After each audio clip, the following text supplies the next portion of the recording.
بسم اللہ الرحمن الرحیم۔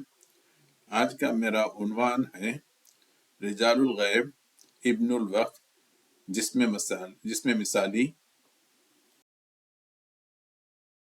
دیوبندیوں کے پاس ایک عقیدہ ہے جو ان کی کتابوں میں ہے کہ اللہ تعالیٰ بعض وقت کسی انسانی شکل میں دنیا میں آ کر آپ کی مدد کر سکتے ہیں۔ یہ جملہ میرا نہیں ہے بلکہ دیوبندیوں کے جو شیخ العرب و عجم امداد اللہ مہاجر مکی کا ہے، جن کا انتقال 1899 میں ہوا۔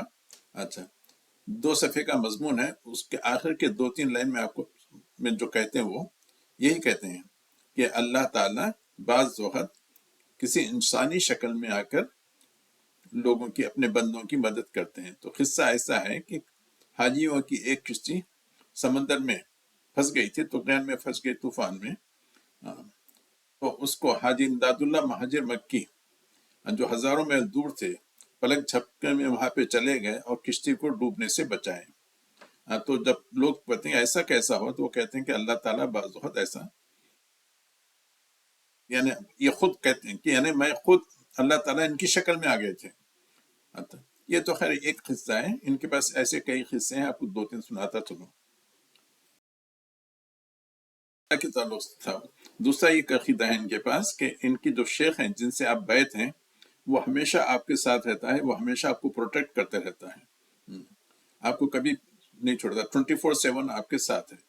اچھا، اگر فرض کیجئے آپ جس شخص کے، جس مرشد کے آپ بیعت ہیں، اس کے ہزاروں مرید بھی ہوں، تو وہ شیخ ہزاروں جگہ پہ وقت واحد میں حاضر ہو سکتا ہے اور ہر ایک کی مدد کر سکتا ہے، کا عقیدہ بھی کہتے ہیں۔ اچھا، جب ان سے پوچھا جاتا ہے کہ ایسا کیسا ہو سکتا ہے، کہ ٹھیک ہے، شیخ کی روح کبھی آپ کو یہ نہیں چھوڑتی۔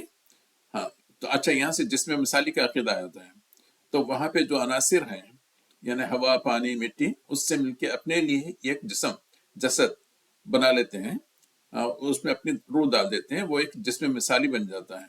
یا ایک دوسرا بھی طریقہ ہے کہ وہاں پہ کوئی انسان ہو، اس کی شکل چینج ہو جاتی ہے، وہ آپ کے مرشد کے مانند ہو جاتی ہے۔ سنا چکا ہوں کہ امداد اللہ، یعنی سمندر میں حاجیوں کی کشتی ڈوبنے کے قریب تھی، تو حاجی امداد اللہ مہاجر جا کے اس کو ڈوبنے سے بچاتے ہیں، یعنی ان کی روح۔ اچھا، پھر ایک دوسری چیز، سمندر میں کسی کا لوٹا گر گیا، یعنی حاجیوں کی جہاز میں سے، تو وہیں سے جو ہے نا، ان کے جو جس کے بیت تھے، ان کے مرشد نے اس کو، لوٹے کو سمندر میں سے نکال کے ان کے ہاتھ میں دے دیا۔ اچھا، پھر ایک دوسرا قصہ ہے کہ یہ دیوبندی کہیں جا رہے تھے شیلانگ، آسام کی پہاڑیوں میں کہیں پہ، راستہ تنگ سے ایک گھوڑا بدک کے آ رہا تھا، بہت ہی شریر گھوڑا تھا۔ تو ان لوگوں نے پریشان ہوا، دیکھے تک کیا ہے، ان جس پیر و مرشد کے یہ بیت تھے، وہ پیر مرشد اس گھوڑے کی لگام کو پکڑ کے کنٹرول کر لیے ہیں۔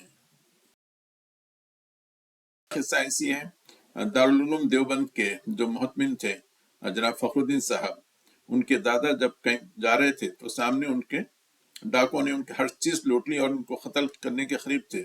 تھوڑی دیر کے بعد وہی ڈاکو ان کے لیے کھانے، لوازمات وغیرہ لے کے آ گئے۔ جب ان سے پوچھا تو انہوں نے کہا کہ آپ کا چہرہ ہمارے شیخ کے مانند ہے، یعنی جس کے یہ لوگ، یہ ڈاکو جو مرید تھے،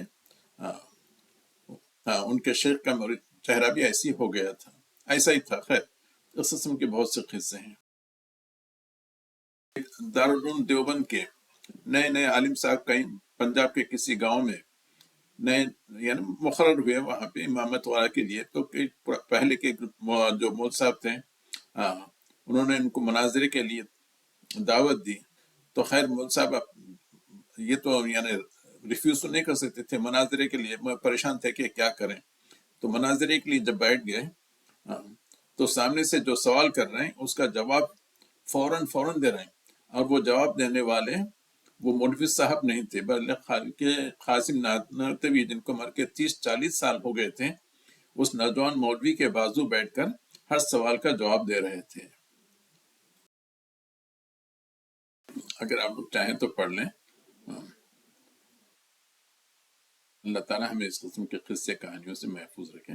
ہمارے لیے اسلام وہی ہے جو قرآن و حدیث اور سیرت میں ہے، نہ کہ ایک ہندو دیومالیہ کے قصوں میں۔